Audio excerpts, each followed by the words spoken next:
What's going on? This is My Life in the Shop. I'm your host, Donald Washington. Now, I'm going to bring you a horrible, horrible case out of New York, Queens, New York.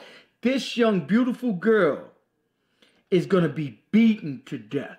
Not only was she beaten to death, it's signs of sexual assault. This is the guy accused, Mark Jenkins, 32 years old. Mark Jenkins is accused of beating this little girl. Now, he's the boyfriend of the stepdad of Bella Edwards. He's the stepdad. He's married to her mother, or he's the boyfriend, whatever. But my thing is going to be this. He has a previous case of attempted murder. Here's a man that was left alone with this young girl for 8 hours. 8 hours. He was left alone with this little girl. I want to know how long the mother and him been together. I really want to know that. They're not going to disclose this information. I want to know why he was left alone with this girl. And I keep saying it. In our communities, we are out here choosing, making horrible, horrible, horrible choices. Especially once you have a child, you no longer are dating for you. A lot of people say, hey, what about your happiness? Forget your happiness. It's about your child's happiness. This is My Life in the Shop.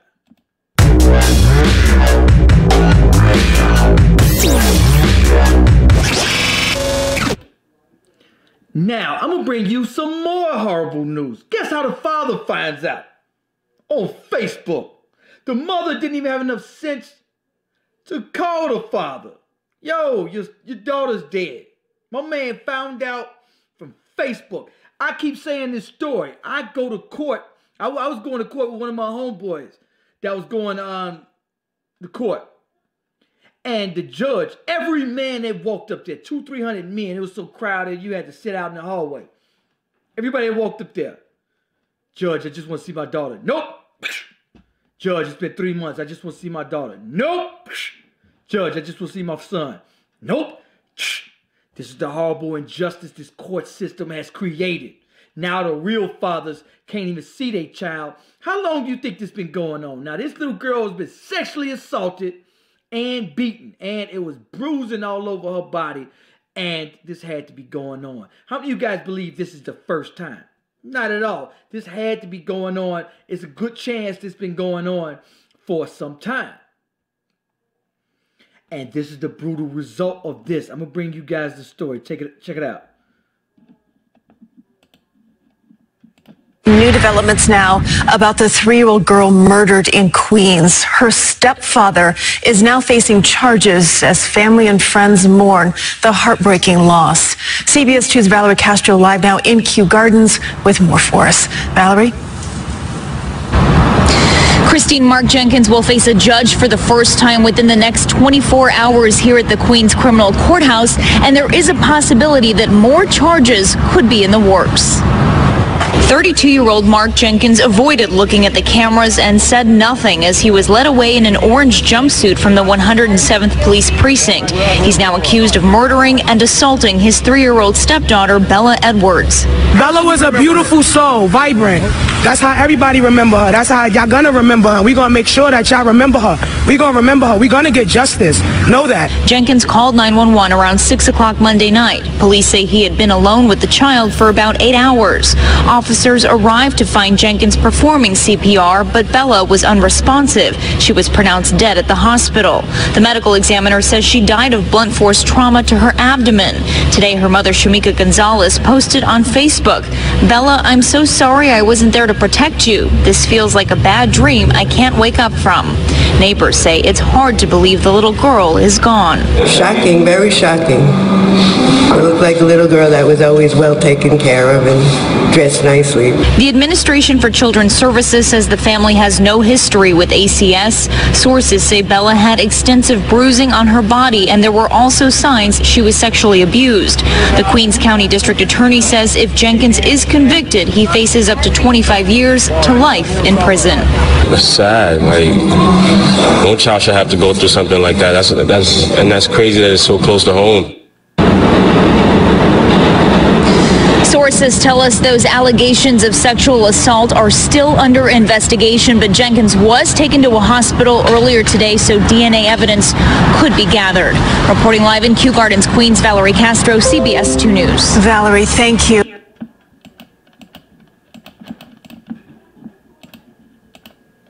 Now, child molesters alone should get the death penalty.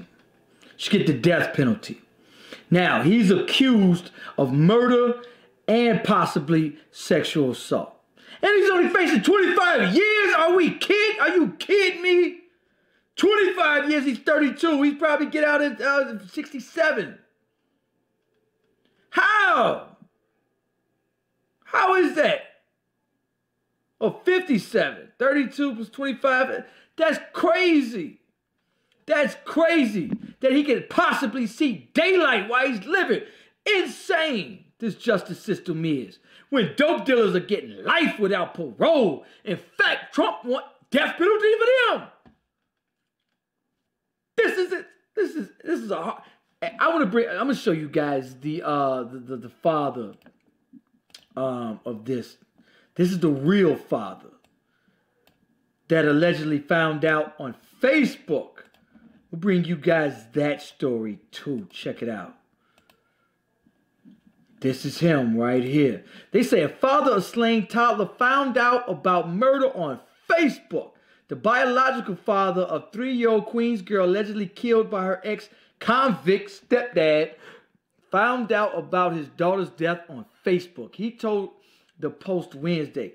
Keelan Edwards is his name. He's 35 from Brooklyn. Said he learned of his daughter Bella Edwards died on Monday after his mother found out through a Facebook post by another family member. Oh, both of them found out on Facebook. Edwards was livid at his daughter's mother, Shamika Gonzalez, for not telling him about the horrific incident sooner.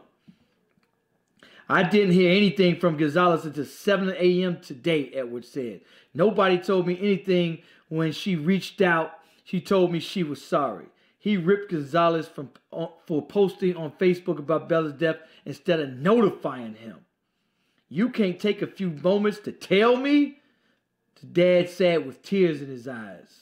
After Edwards found out, he made an inquiry on the 100th precinct and added the investigators at the precinct had been keeping him up to date with the information. He said, I'm devastated, I'm grieving, said Edwards, adding that he never met Bella's stepfather. And look, I want to bring that to you too. What do we do? What do we do now that nobody's getting married? We're having children, nobody's staying together, and it's going to be stepdad central all day in our communities. What we must do is be very open with each other. Very open with each other. And let that new father meet each other. The biological father and the real father need to meet each other. You need to know everything about him. You need to do a background check. If you have a daughter or a son, whoever's going to be around your son is open game. You should be able to do a background check and understand who is going to be around your son or your daughter. It's a matter of life and death. Matter of life and death. And we need to find out who's around your children. You should be entitled to that. And he didn't even meet this man. Attempted murderer. Convicted. Attempted murder. Convict. It's crazy. We have to change our ways in our communities, man. This is going on all day. I could do 100 stories today just on this situation alone. I keep telling, I got a homegirl that swear to me that a stepdad is going to take care of that child just as good as the real dad. And I'm like, what? How? Especially at first. At first, men are just trying to get some. They just trying to get in good. Now, the stepdad, Mark Jenkins, he had a child with the mother. I think the child was like 5 months old, something like that. And still, even then, you have to understand women, especially women, men too. You can never leave your child alone with nobody. I'm going to say years after knowing someone. It's going to take years until you can leave your child alone with somebody. You just don't know who they are. If you go to the store, if you go to the store, your child goes with you. Your boyfriend don't stay at home with your child. If you go downstairs to get something, child goes with you. You don't leave them too alone. 80% of young women have been molested, and a lot of it is family members. You cannot leave anybody alone with your child. It is 2018. Understand this. Understand this, people. It's 2018. 80%, not 8%, 80. That's 8 girls out of 10. That leaves 2 girls out of 10 that haven't been molested. And you want to leave them alone with anybody? Convicted felon? Huh? Who are we dating? Come on, people. Wow. How? We must make better decisions. I was just talking, I did a show about women dating thugged out gang members. How every single prisoner has 8 to 10 girlfriends. College students, 80% of them are single in our community. Does somebody make sense of that even a little bit? I did a few shows, and from a man's perspective, I don't see it. I don't understand it. I don't understand it. I got homeboys who never had a job. No crib, no car, career, in and out of jail. They got 10 women to call when they get out of jail. I know cats in school every day. Master's degrees, doctor's degrees, single. Come on, man. We must make better choices. Even men, when you start dating and whoever you out with, you must make better decisions too. Before you go out there and make a horrible decision. I did a story on Life Jenkins. He was crying about one child, ran out there and made 6 more or 5 more, whatever it was. How are you going to keep an eye on your daughters and your sons and you got 5 or 6 different baby mamas in 5 or 6 different households? How can you keep an eye on your child? I think that, man, that now that we have broken households, that, the father's family, everybody needs to come together and, watch that child. Something's got to be done because, man, this is just horrific. This is way too many stories. Way too many stories I got to do about the same scenario. The mother left the child alone with the boyfriend. And he's allegedly, and the boyfriends end up tragic ending. I did a story where the boyfriend was coming around, in this one case, boyfriend's coming around, leaving his guns around the house. Little 8-year-old boy found the gun, shot himself. He didn't care. Not that I know of, because it wasn't his child. He didn't care. And I keep telling women, I know I got a lot of homeboys that date different women, and they just like, look, I'm trying to get it up, man. This damn kid coming around. Stop it. Come on, man. Anyway, I want you guys to like, share. Make sure you're on Amazon. Watch the Chicago Way documentary. It's about political violence, political corruption, violence, and gangs in Chicago. Like, subscribe to my channel. I think the subscribe button is somewhere down there. Peace.